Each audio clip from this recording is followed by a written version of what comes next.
ഇത്രയും നാൾ ലോകത്തിന് മുന്നിൽ പാകിസ്ഥാൻ നടത്തിയ തള്ളുകളെല്ലാം വെറുതെയായിരുന്നു. ലോകരാജ്യങ്ങൾക്ക് മുന്നിൽ വീണ്ടും നാണം കെട്ട് തല താഴ്ത്തി നിൽക്കുകയാണ് പാകിസ്ഥാൻ പ്രധാനമന്ത്രി ഷഹബാസ് ഷെരീഫ്. അമേരിക്കയും ഇറാനും തമ്മിലുള്ള സമാധാന കരാറിന്റെ മുഴുവൻ ക്രെഡിറ്റും അടിച്ചുമാറ്റാൻ നോക്കിയ പാകിസ്ഥാന്റെ മുഖത്തേറ്റ വലിയൊരു പ്രഹരമാണ് ഇപ്പോൾ പുറത്തു വന്നിരിക്കുന്ന വാർത്ത.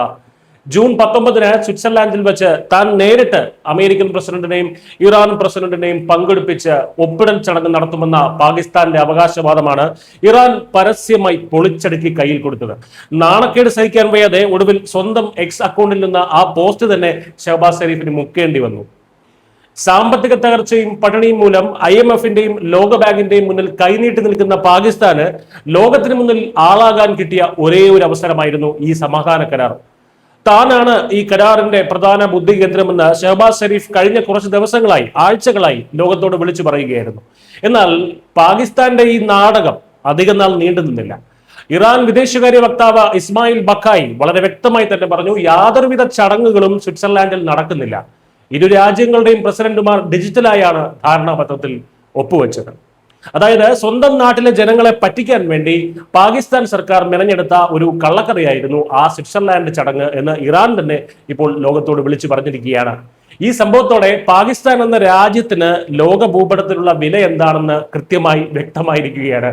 ഖത്തറിനെ പോലുള്ള രാജ്യങ്ങൾ വളരെ നിശബ്ദമായി കാര്യക്ഷമമായി നയതന്ത്ര ചർച്ചകൾ നടത്തുമ്പോൾ പാകിസ്ഥാൻ വെറും PR വർക്കുകൾ മാത്രമാണ് നടത്തുന്നത്.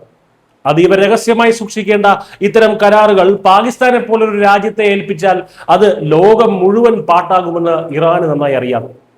അതുകൊണ്ടാണ് പാകിസ്ഥാനെ പൂർണ്ണമായും ഒഴിവാക്കിക്കൊണ്ട് അമേരിക്കയുമായി നേരിട്ട് ഡിജിറ്റൽ ഒപ്പിടൽ നടത്താൻ ഇറാൻ തയ്യാറായത്. പാകിസ്ഥാൻ എന്ന രാജ്യത്തെ അമേരിക്കയും ഇറാനും എത്രത്തോളം അവിശ്വസിക്കുന്നു എന്നതിന്റെ ഏറ്റവും വലിയ തെളിവ് കൂടിയാണിത്. ഈ നയതന്ത്ര പരാജയം പാകിസ്ഥാന് നൽകുന്ന തിരിച്ചടി വളരെ വളരെ വലുതാണ്. ഇനി ഒരു രാജ്യവും സുപ്രധാന ചർച്ചകൾക്കായി പാകിസ്ഥാനെ സമീപിക്കില്ല. ചൈനയും സൗദി അറേബ്യയും ഉൾപ്പെടെയുള്ള രാജ്യങ്ങൾ പാകിസ്ഥാനെ കൂടുതൽ സംശയത്തോടെ മാത്രമേ ഇനി നോക്കി കാണുകയുള്ളൂ. ഇവർ പറയുന്നതിൽ ഏതാണ് സത്യം ഏതാണ് കള്ളമെന്ന് അറിയാൻ കഴിയില്ലല്ലോ. മറുവശത്ത് ഈ സംഭവങ്ങൾ ഇന്ത്യയുടെ നയതന്ത്ര വിജയത്തെയാണ് എടുത്തു കാണിക്കുന്നത്. ഗൾഫ് രാജ്യങ്ങളുടെ സുരക്ഷാ വിഷയങ്ങളിൽ വിശ്വസിക്കാൻ കൊള്ളുന്ന ഒരേ ഒരു രാജ്യം ഇന്ത്യയാണെന്ന് ഈ സംഭവത്തോടെ ലോകത്തിന് ബോധ്യപ്പെട്ടിരിക്കുകയാണ്.